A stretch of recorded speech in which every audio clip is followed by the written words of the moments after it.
कथामृता तप्त जीवना कविभिरीडिता कल्मषापहा। हरे कृष्णा। सादर प्रणाम सभी को। आप सबका स्वागत है इस अपराह का। हरे कृष्णा प्रभु जी, सादर प्रणाम। हरे कृष्णा, सादर प्रणाम। ठीक है, तो हम लोग श्री गोपाल चंपू श्री जीव गोस्वामी द्वारा रचित ग्रंथ के पूर्व चंपू में 19वें अध्याय में है। अभी 19वें अध्याय के श्लोक संख्या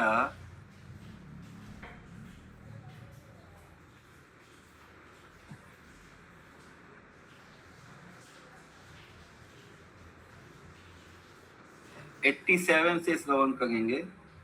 पिछले सत्र में हम लोगों ने देखा कि कैसे पहले इंद्र के द्वारा भगवान से प्रार्थना किया गया दंडवत करके। उसके बाद उन्होंने भगवान से प्रार्थना की अनुमति देने के लिए कि वो लोग भगवान का अभिषेक करना चाहते हैं।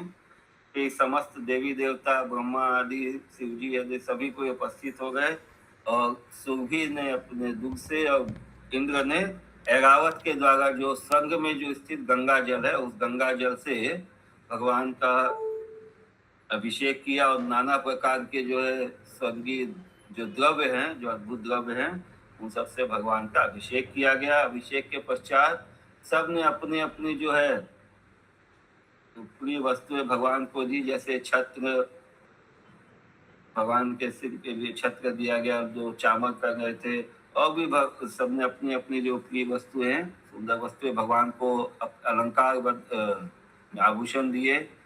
फिर जब तक गोपालक भी जब वहां पे तब तक आ गए तो उन्होंने देखा कि भगवान का ये इस तरह से अभिषेक हो गया है, तो वो लोग बहुत प्रसन्न हो गए। लेकिन फिर ये सारे जो देववासी जो थे वो लोग अदृश्य हो गए, वो लोग चले गए। और समय हो गया था संध्या का, इसलिए भगवान गौ को लेकर के बाल बालों के सहित वापस लौटने लगे वृंदावन, अपने वृंदावन की तरफ। जब वापस लौटे तो वहां पे नंद महाराज आदि इत्यादि लोगों ने सबका स्वागत किया। छत्र और ये सब जो आभूषण थे उनको देख के बहुत प्रशंसा की और उसके विषय में जानने के लिए बहुत उत्सुक हो गए। और हाँ, भगवान ने जब वो आ गए थे तो उन्होंने कुछ आभूषण जो है अलग से रख दिए थे बलराम जी के लिए। बलराम जी उस दिन नहीं गए थे वन में गैया चराने। जब वापस लौट गए तो भगवान को देखकर बलराम जी दूर से ही एक कोस तक पहले आगे आ गए उनसे मिलने की लागवानी करने के लिए। तब स्वयं अपने हाथों से कृष्ण जी ने बलराम जी का श्रृंगार किया उन आभूषणों से जो अलग से उनके लिए रख दिए थे। ये नहीं कि जो खुद पहने हुए तो वो उतारे, वैसा नहीं, ठीक है, पहले से अलग से रख दिए थे। तो इस तरह से फिर कृष्ण और बलराम अलंकृत होकर आभूषणों की शोभा बढ़ा गए थे। और जब उन्होंने प्रवेश किया वृंदावन में तब नंद इत्यादि जो प्रमुख गोप है उन लोगों ने कुछ जो, क्योंकि गोदोहन का, गाय को दूहने का टाइम हो गया था, तो जो स्पेशलिस्ट थे गोदोहन में उन लोगों को शीघ्रता से गोदोहन में कार्य में लगाकर, क्योंकि तो नंद महाराज स्वयं गोदोहन करते थे, उसके लगाकर वो लोग उत्सुकता के कारण भगवान कृष्ण और बाल बालों के समक्ष जो ये विवरण, ये वृत्तांत जानने के लिए कि कैसे इतना सुंदर जो आभूषण और ये छत्र इत्यादि उनको मिला है, ये वृत्तांत जानने के लिए उनके सम्मुख आ गए। तो अब क्योंकि संकोच कर रहे थे भगवान इतने आभूषणों के साथ में, इतना श्रृंगार किए हुए अपने नंद महाराजों के सामने में आने के लिए, तो बलराम जी उनको धीरे धीरे जो है साथ में लेकर के आ गए उनके संकोच को दूर करने के लिए।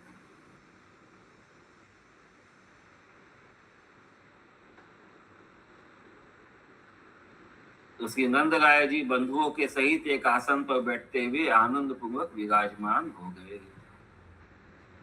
आज हम लोग श्लोक संख्या 87 से चालू करेंगे। और वहां पर पीछे पीछे आने वाले श्री कृष्ण की अनुमति को अच्छी प्रकार स्वीकार करने वाले सत्य एवं प्रिय बोलने वाले श्री दामादिकों ने समाज के सहित श्री ब्रजराज के लिए जब दिव्य छत्र आदि की पूजा के सहित वे स्वंगी पात्र आदि समर्पण कर दिए, तो क्या किया उन लोगों ने? वो जो भी दिव्य जो वस्तुएं थी वो नंद महाराज के लिए सुपुर्द कर दी, क्योंकि वो ब्रजराज थे, ब्रज के राजा थे। और उन दिव्य वस्तुओं को पाकर जब सब संतुष्ट हो गए, तब उन सब के सामने ही श्री ब्रजराज ने पूछा कि सत्य कहो, यह वृत्तांत कैसे हुआ? श्लोक संख्या 87। हाँ, ये स्टोरी फॉर्म में है माता जी, पढ़िए।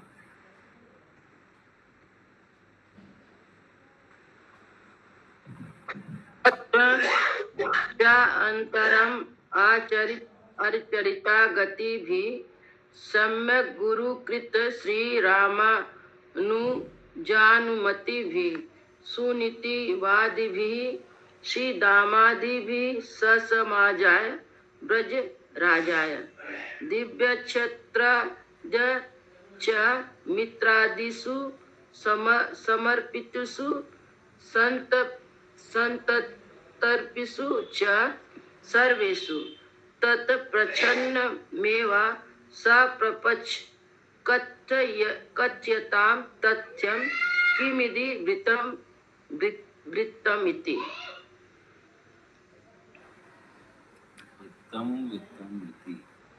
श्लोक संख्या 88। श्री दामा बोला, अब हम सब तो गैयाओं को इकट्ठी करने के लिए बहुत दूर जाकर बहुत देर तक विगत होकर खड़े रहे, अतः उस वृत्तांत को अच्छी तरह नहीं जान सके, किंतु यह श्रृंगेय दिव्य छत्र आदि सामग्री ही अपना खासा परिचय दे रही। इन सामग्रियों को देख करके समझ में आ गया है कि इनको जो देवताओं ने समर्पित किया। तदंतर श्री गोविंद जब नम्रता को प्राप्त हो गए थे, तब परस्पर में समझकर शाबाश श्री दामन, तुमने यह ठीक कहा इत्यादि कहकर तभी बूढ़े बड़े गोप चित्र लिखित मूर्तियों की तरह 2-3 क्षण तक पलक रहित हो गए।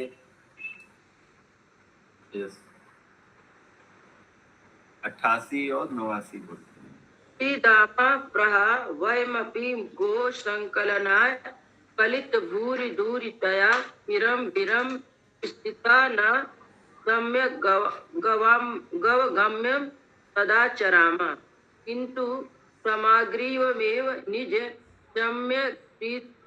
सम्यग्रीति मा वेदति इति।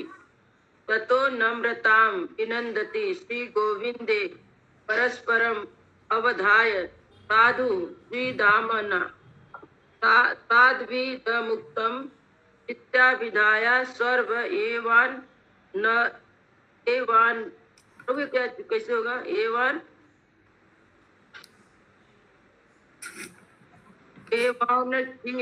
गोपाश्चित् चित्त प्रतिकृत्या इव द्वित्रक्षणं निर्निमेषतां वपु।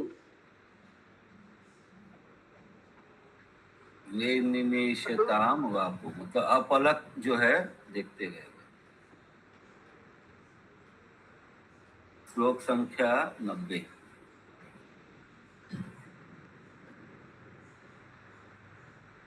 मधुमंगल तो हंसता हुआ ऊंचे स्वर से बोला, हे श्रीमन ब्रजराज, सावधान होकर सुनिए।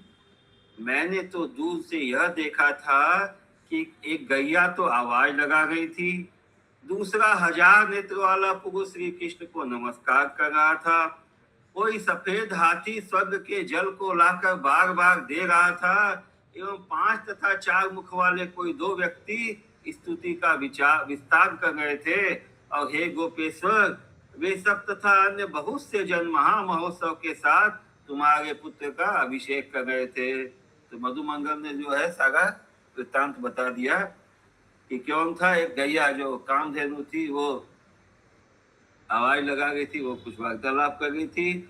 सहस्त्र नेत्र वाला पुरुष भगवान को नमस्कार कर रहा था, वो ये क्या नाम इसका, इंद्र। और सफेद हाथी ऐरावत स्वर्ग के जल को लाकर दे रहा था। 5 तथा 4 मुख वाले, 5 मुख वाले शिव जी और 4 मुख वाले ब्रह्मा जी, तो ये दोनों स्तुति का विस्तार कर रहे थे।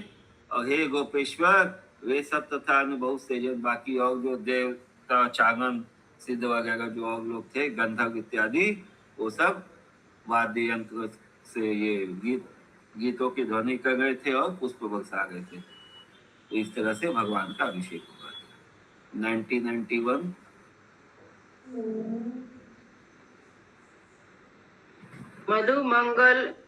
मधुमंगल सुउच्चैः सह समायास्मा श्रीमान ब्रजराज प्रियता। ये 91 वाला जो है ना, पोएट्री वाला है।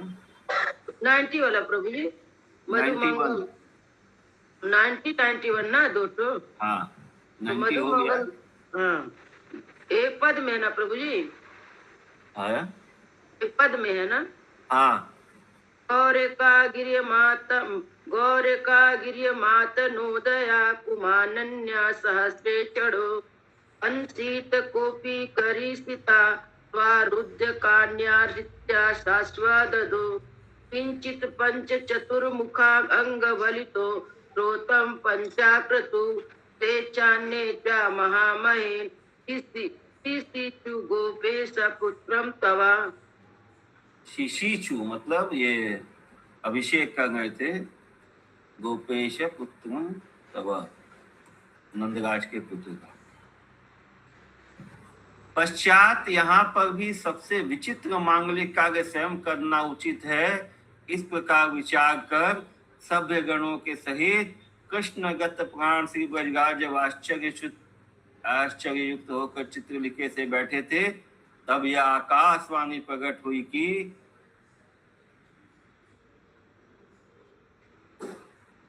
हे ब्रजराज, हम सब ने मिलकर जैसे तुम्हारे पुत्र को गोविंद पद पर अभिषिक्त किया है। क्या बनाया? गोविंद। गोविंद नाम दिया भगवान को, गोविंद का पद देकर अभिषेक किया, गोविंद जैसे आया था पिछले सत्र में। और ठीक उसी प्रकार आप भी सब ब्रजवासियों के साथ मिलकर मांगल्य के भूषणों से भूषित उस पुत्र को शीघ्र ही युवराज पद से अलंकृत कर दीजिए। अतः स्वयं चात्र सर्वतश्चित्रं मांगलिकं कर्म निर्मातु युक्तमिति विचर्या चित्रायमाणे कृष्ण प्राणे समाजे ब्रजराजो विष्णुपद चरिष्णु वाणी यमाभिर्भुआ। वयम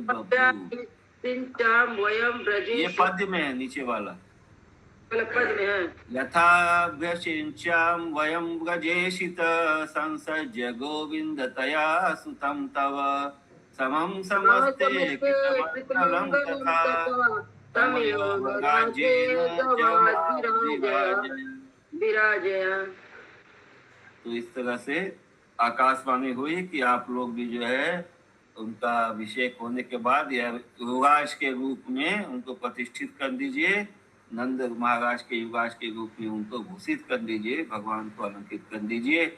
इस प्रकार की आकाशवाणी को सुनकर अमृत की वर्षा की तरह हर्ष से युक्त हुए ब्रज के वृद्ध गोपों ने आपस में विचार करके पश्चात कराने योग्य मांगलिक नृत्य गीत वाद्य आदि के पूर्वापर भाव के कारण पहले आचार्य के द्वारा स्वस्ति वाचन आदि कराकर प्रत्येक ही अनेक प्रकार के विधान से दान पूर्वक महोत्सव की पूर्ति करके श्री कृष्ण को युवराज पद से सम्मानित कर दिया, अर्थात युवराज बना दिया।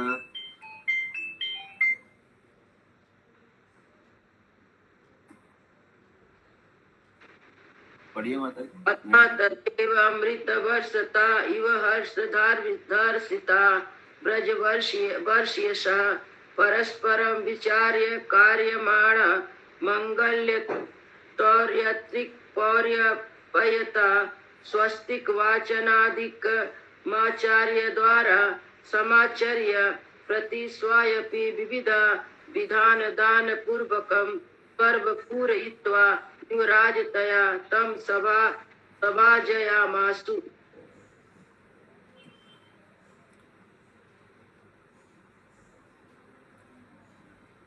पश्चात श्री ब्रजेश्वरी यानी यशोदा माता आदि प्रधान सैकड़ों महिलाएं आकर प्रत्येक ही मणिमय दीपकों की श्रेणी को हाथों में लेकर मांगलिक कोलाहल करते करते श्री गोविंद की आरती करके सम्मान करके रत्न समूह द्वारा न्योछावर करके अति यत्न से युक्त होकर श्री गोविंद को मूर्तिमान स्नेह की तरह घर को लिवा लाई।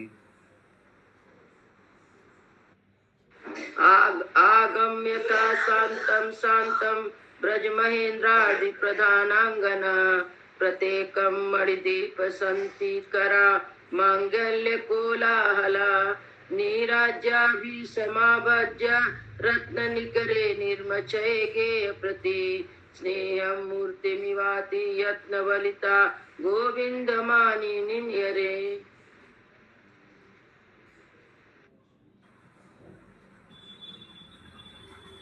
कथक्कड़ महोदय श्री ब्रजराज से बोला। ये कौन है कथक्कड़ महोदय?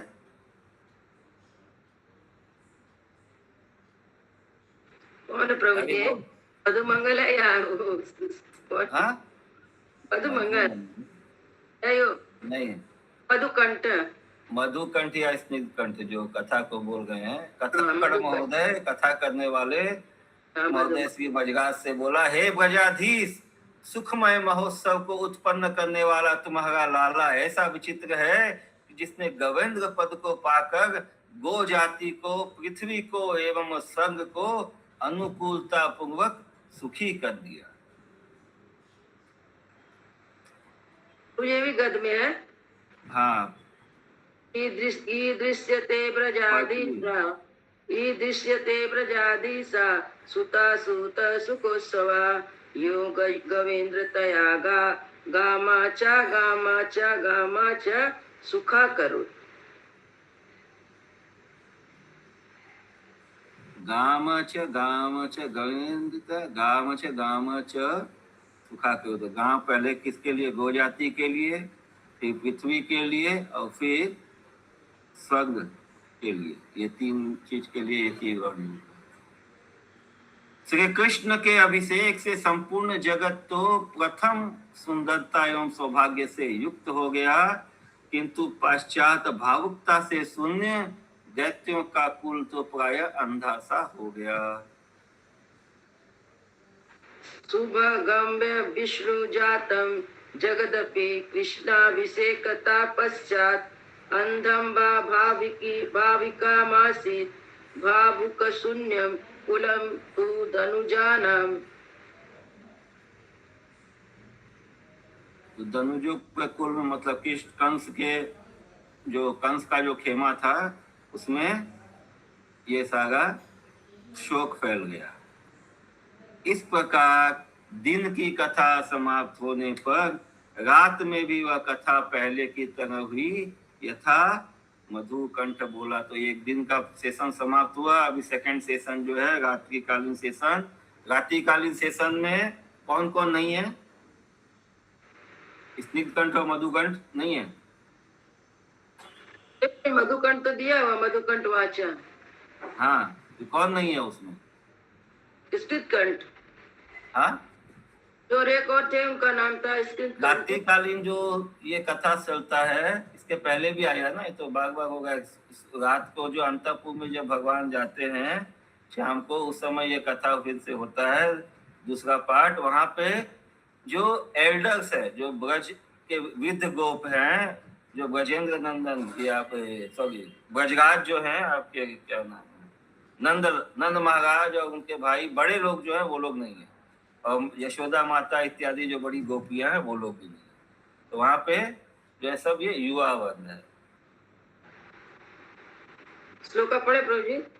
हाँ, पढ़ लीजिए। तदेवं दिवा कथायां वित्तायां नक्तपीस पुरवत वृता तथा मधुकंठा वाच। तो मधुकंठ ने कहा, थोड़ी सी भी कथा महान पुष्टि कागत होती है, उसको दृष्टांत से समझो। जैसे लोक में अन्न व्यंजन कहीं पर अधिक मात्रा वाला एवं कहीं पर थोड़ी मात्रा वाला भी पुष्टि कारक हो सकता है, और रसमय रसायन औषध विशेष तो जैसे थोड़ा सा भी पुष्टि कारक हो सकता है। तो कहीं पे बहुत ज्यादा अन्न चाहिए पुष्टि के लिए, कहीं थोड़ा सा भी अन्न, लेकिन उसको विशेष रूप से यदि बनाना जाए तो वो भी पुष्टि वर्धन होता है। और उसके अलावा जो रसायन, जो उसको औषधियाँ तरह तरह के जड़ी बूटियाँ से स्पेशलिस्ट जो मसाला वगैरह डाल के बनाया जाए तो वो ज्यादा पुष्टिकारक हो सकता है।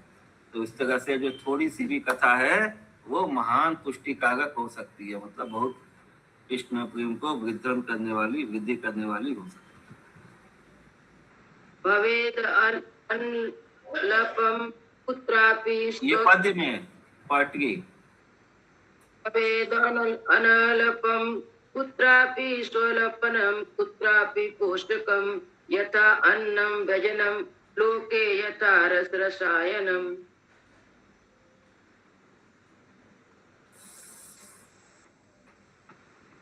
इसीलिए संक्षिप्त होने पर भी इस कथा प्रसंग को विस्तार वाला ही मानना चाहिए। देखो, श्री कृष्ण के युवराज पद संबंधी महोत्सव में ठसाठस भरी हुई पुत्र एवं कन्या वाली कुलांगनाओं के साथ इन श्री राधा आदि गोपियों का भी आना हुआ था, और जहां पर निकटवर्तिनी होने पर भी इन गोपियों के वस्त्रों से ढके हुए नेत्र अत्यंत उत्कंठित हो गए थे।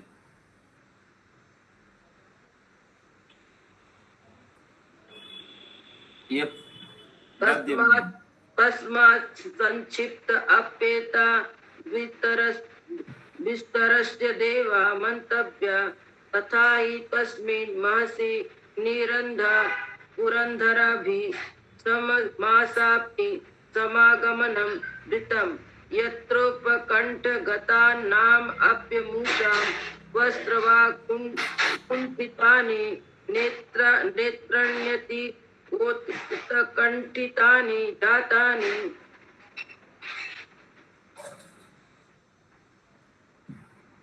उनके नेत्र अत्यंत उत्कंठित हो गए, मतलब वो भगवान को जो श्रृंगार हुआ था वो देखकर बहुत उत्कंठित हो गए। और श्री कृष्ण के विवाह की समता वाले उस महोत्सव में इन गोपियों ने अपने अपने मन में इस प्रकार की असीम भावना प्रकट की थी। तो ये जो उत्सव हुआ था कृष्ण को युवराज बनाने का, वो जैसे विवाहिक उत्सव होता है उस तरह से उसमें सारा मंगल कार्य हुआ, इस तरह का बृहद उत्सव हुआ था।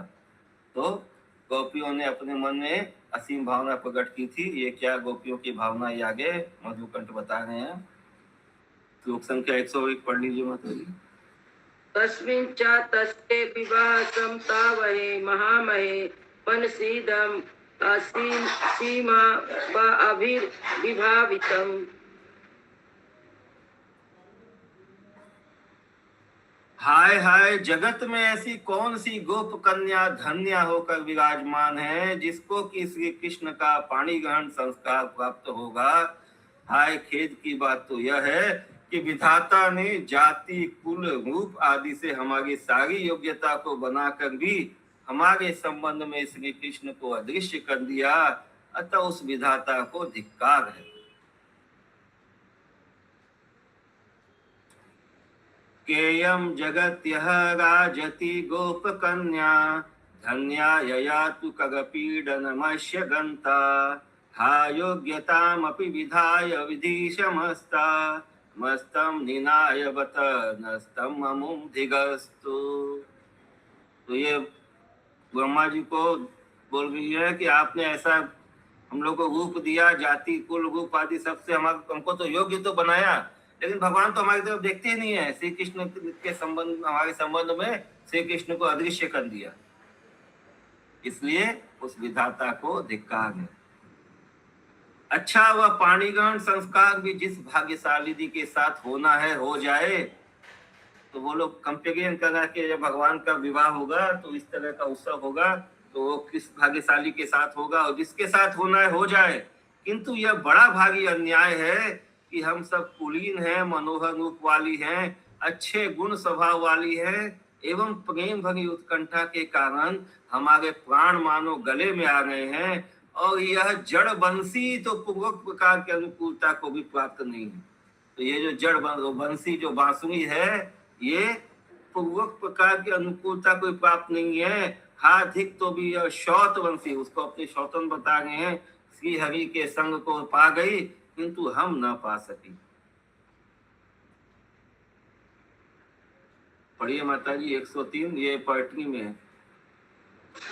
भवतु तदपि कीद्वन्तम् अतीव वान्याय्यं कुलीना रूपिण्या परमगुणशीला प्रणयिता विद्युत्कण्ठा कण्ठागत तुलित जीवावत वयं नातावत बन्धि तदनुगुणा तावञ्चि जडा तप्येषाः दिग्कलित हरिशङ्गा नातु वयम्।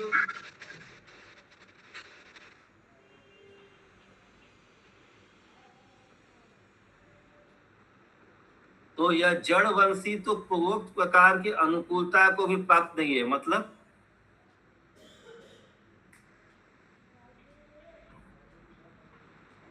कोई बताएगा किससे कंपैरिजन कर रहे हैं? प्रभु ये जड़ आप बंसी माता इसलिए क्या जी कहते हैं, वो तो जड़ वस्तु हो गई ना, जैसे चेतन और जड़ होता है, तो बंसी तो जड़ है। हाँ, तो वो तो बताएगा जड़ वंशी है। वो तो किससे कंपैरिजन कर रहे हैं? क्या अनुकूलता नहीं है उसमें? ये तो समझ नहीं आया। देखिए इसके पहले आया ना कि हम सब कुलीन है, मनोहर रूप वाली है, अच्छे गुण स्वभाव वाली है एवं, तो ये जो है ये सब जड़ होते। वंशी तो ये किसी ऊंचे कुल की नहीं है, इसका कोई रूप नहीं है, इसमें कोई गुण या स्वभाव ऐसा कुछ नहीं है, क्योंकि ये जड़ है। तो ये सब अनुकूलता, ये सब उसके ऊपर कोई ये सब प्लस पॉइंट नहीं है, तो भी ये भगवान के संग को पा गई है। ठीक है,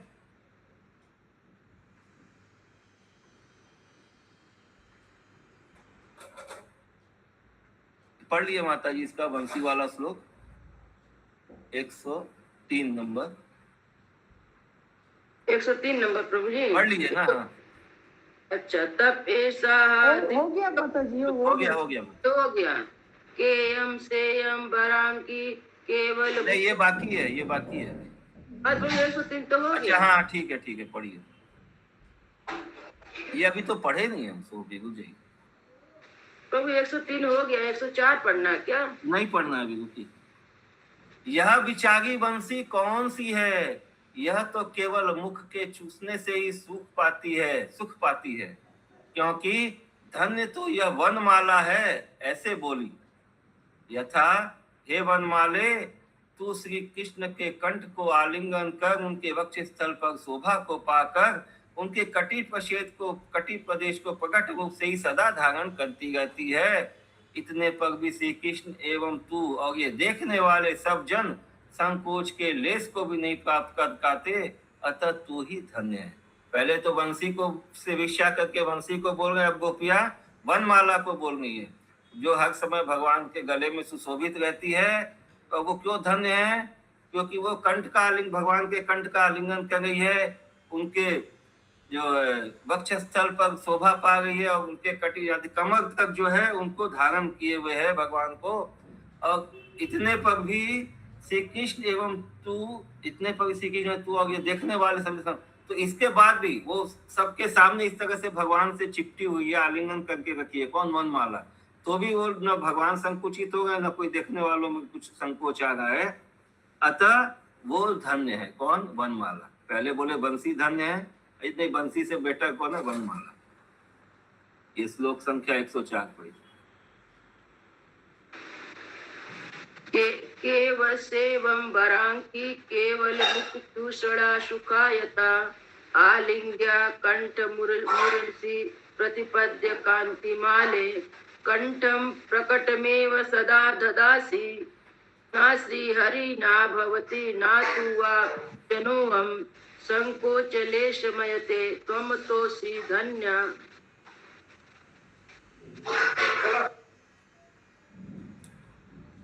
इस प्रकार श्री राधा आदि गोपियां अपने अपने मन में जब बोल रही थी, तो ये सब क्या है? उनके अंतर का भाव है। ये कोई मतलब विचार प्रकट करना या आपस में संभाषण नहीं होगा, ये उनके अंतर का भाव है।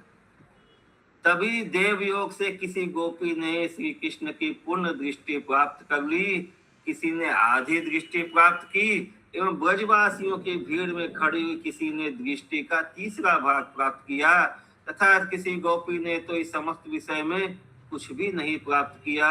केवल तुल्यता को ही धारण किया, किंतु सभी गोपियों के मन में जो जो संकल्प हुए वे सब संताप के लिए, सब मतलब बिना भाव को प्रकट करने। 105 पढ़िए, ये पोएट्री में है बात। तदेवं मनसि वदन्तीषु पूर्णं दृष्टि विधिवस्तया काचिन्मुरारे अर्धं काचित् ब्रज जनागता काचित् दशति भागं काचित् किंचिन् च तदखिलं तुल्यतामेव दत्ते सर्वासां यन्मनसि च क्लिप्यन्ते तापाय तत्तत्। तदंतर उसी रात में अटारी में सोने वाले कमल नयन श्री कृष्ण ने, अटारी मतलब क्या होता है? छत पे। अरे म्यूट में बोल गए मुंह से। छत पे प्रभु जी अटारी छत को बोलते हैं, ऊपर वाले कमरे को अटारी बोलते हैं। कोई आला टाइप का होता है ना, कोई ऊंचा जगह। नहीं, कमरे के ऊपर एक मतलब अलग से बना रहता है जगह, वही तो बोल रहे सीढ़ी आला ऊपर जाने के लिए होता है। इसको ये हम लोग क्या बोलते हैं, उसको सामान रखने के मचान, मचान। तो अटारी बोलते हैं प्रभु जी। मचाना, हाँ, मचाना मचाना मचान, मचान जिसको बोलते हैं, मचान बना है। मचान, ये सही वर्ड है, मचान। तो यह क्या है, कृष्ण कहाँ सोते थे? मचान में। कहाँ है? अटारी में सोने वाले कमल ने श्री कृष्ण ने उन राधा आदि गोपियों के सायकालीन कटाक्ष रूप संपूर्ण बाण समूह के संग से अस्वस्थता युक्त अपने मन में उत्पन्न हुई पीड़ा के कारण निरंतर आधी रात तक जागने पर उन गोपियों के प्रति अपने मानसिक दुख को प्रकट करने के लिए और मानो उसी दुख समुद्र को तरने के लिए शिव जी की दी हुई, यहाँ तो अभी याद आया, शिव जी ने क्या दिया था? मुरली दिया था उनको अभी अभिषेक के टाइम में। तो शिव जी की दी हुई नवीन मुरली की मनोहर ध्वनि अभ्यास परंपरा पूर्वक आरंभ कर दी। जय मुरारी लाल की, मुरलीधर की जय।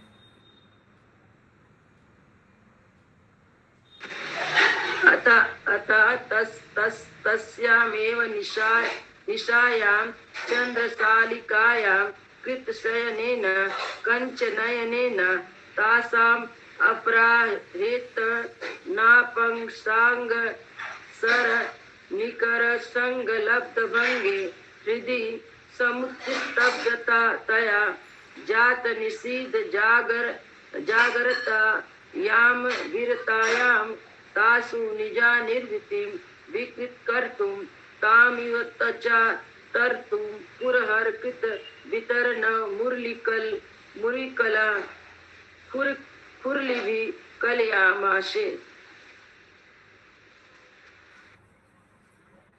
उस समय रात्रि में गाया गया केदार राग तो साक्षात केदार रूप खेत रूप ही बन गया था, क्योंकि जिस केदार राग रूप खेत में गोपियों के द्वारा बोया गया वासना रूपी बीज अंकुरित हो गया। 107 नंबर। समझ में नहीं आया। तो भगवान ने जो रात्रि अर्धरात्रि में जो ये नया जो मुरली से जो गाया था, भगवान शंकर द्वारा दी गई मुरली से, वो केदार राग था, केदार राग। और वो केदार राग को कैसे, वो जैसे वो खेत रूप बन गया, मतलब वो जो है वो गोपियों का जो क्या नाम है, भावनाओं को और पुष्ट करने वाला, जैसे बीज बोया जाता ना खेत रूप, वैसा बीज के लिए वो क्या बोलते हैं उसको, सुटेबल हो गया।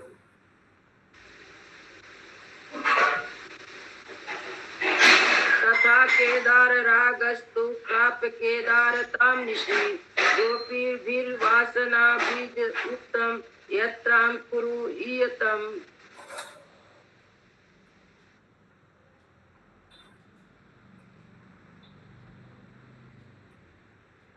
और उसमें भी मथुरा मंडल निवासी लोगों में त्वंकार की जगह प्रायः तुकार का प्रयोग माना गया है, अर्थात तुम बोलने की जगह प्रायः तू कहकर बोलते हैं। अतः वही तुकार वेणु के गान से प्रायः पद पद पर विचारा जाता है। प्रत्येक क्रिया को एक साथ सुनाते हुए श्री कृष्ण जब उस तुकार को मुरली में गाने लगे, तब वे प्रत्येक गोपियां उस तुकार के गायन को अपने अपने प्रति मानकर सभी मूर्छित हो गई। तो तुमसे तू मतलब तुमसे थोड़ा सा क्या डिस्टेंस लगता है, तू थोड़ा ज्यादा नजदीक हो जाता है। जब बहुत ज्यादा आपस में प्रगाढ़ता होता है तो तू मैं वाला क्या बोलते हैं उसको, तू मैं लड़ाई वाला नहीं, ये मतलब ये हो गया आपका थोड़ा जिससे पर्सनल टच या निजी संबंध वाला। तत्र चातुकार खलु मथुरेषु परित स्वतु अलंकार भाषा मता सोयं वैश्वागानता प्रतिपदं प्राया परामृश्यते प्रत्येकं युगपद प्रिया निसमयं कृष्णो यदा तं जगो मत्वा स्वं प्रतिशतपति स्वमपि ताः सर्व विमूर्छाययु।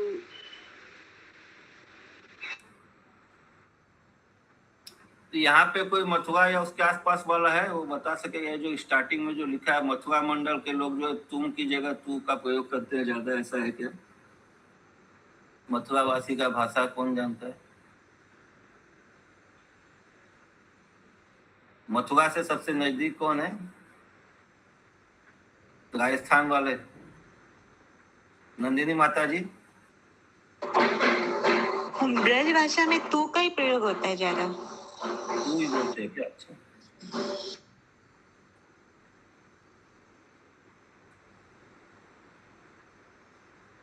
किंच श्री कृष्ण ने गौण रूप से वंशी के तुकारमय गायन के द्वारा इन गोपियों में जिस अनुराग को धारण किया, भाव भगी उन गोपियों ने भी उसको जान लिया। मतलब भगवान ने अपने गायन के द्वारा जो है गोपियों के प्रति अपने भाव को, अनुराग को धारण किया, मतलब अपने भाव को प्रदर्शित किया और उस भाव भगी गोपियों ने भी उसको जान लिया। और हर्ष की बात तो यह है कि श्री कृष्ण ने बंसी में जिसका मुख्य रूप से अधिक उद्देश्य किया था, वह भावमयी सी राधिका तो संप्रति भाव में विभोर होकर अपने को भी भूल गई। तो विशेष रूप से वैसे तो सारी गोपियों को उन्होंने क्या बोलते हैं निर्देशित करके वो अपना मुरली से जो है वो गायन कर रहे थे। तो विशेष रूप से जो है वो राधिका, श्रीमती राधिका के लिए जो है वो उसमें उनका जो भाव था, तो इधर जो राधिका भी संप्रति भाव से, मतलब जैसे भाव मिला उसका क्या बोलते हैं विपरीत बोलेंगे, उसका रेसिप्रोकेशन में के प्रति रूप में भाव विभोग होकर वो अपने को भी भूल गए। 109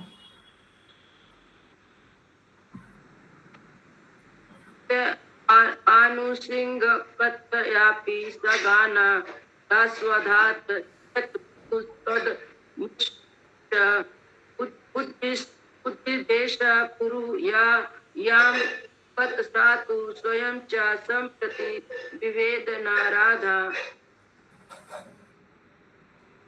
अतएव इस प्रकार थोड़े से समय को भी कल्प कल्पांतर के समान मानकर कथा समाप्त करते करते कथावाचक ने कहना शिथिल कर दिया, हे राधिके, देखो ये तुम्हारे वे ही राधारमन हैं जो कि तुमने बड़े कष्ट से पाए हैं और जो तुम्हारे बिना कहीं भी सुख न पा सके।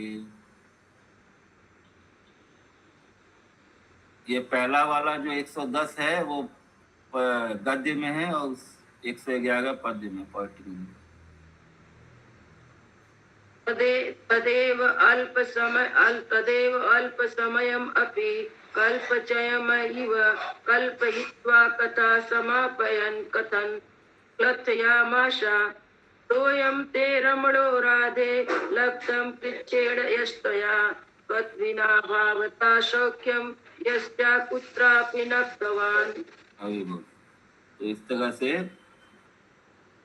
थोड़ा सा समय भी जो है बहुत कल्पों के समान लग रहा था। इस प्रकार संक्षेप से कही हुई भी कथा जब विस्तृत हो गई, तब 4 घड़ी तक वे सब सखियां एवं सब सखा मूर्ति की तरह चुपचाप बैठे रहे। पश्चात जैसे आए थे वैसे ही अपने अपने भवन को चले गए। इति श्री वनमाली दास शास्त्री विरचित श्री कृष्णानंदिनी नामनी भाषा टीका सहित स्वरूप इति श्री गोपाल चंपू मनुजम भेद सुरेंद्रता स्तंभन नगेंद्र धर गवेंद्र तलंभनम नामे को न विषम पूर्णम। तो श्लोक पढ़ ले। हाँ। देव संक्षेपणापि कथिते प्रतिते मुहूर्तं द्वया मूर्तवदेव पाश्चात्ये चातुष्टुम्भ भावमाशेदु पुनश्च यथा यथा मा वासं समाशेदु। हरे कृष्ण हरे कृष्णा कृष्णा कृष्णा हरे हरे श्री गोपाल चंपू की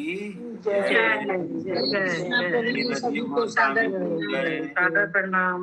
हरे कृष्णा प्रभुपाद की जय। सभी को सादर प्रणाम। हरे कृष्ण। प्रणाम।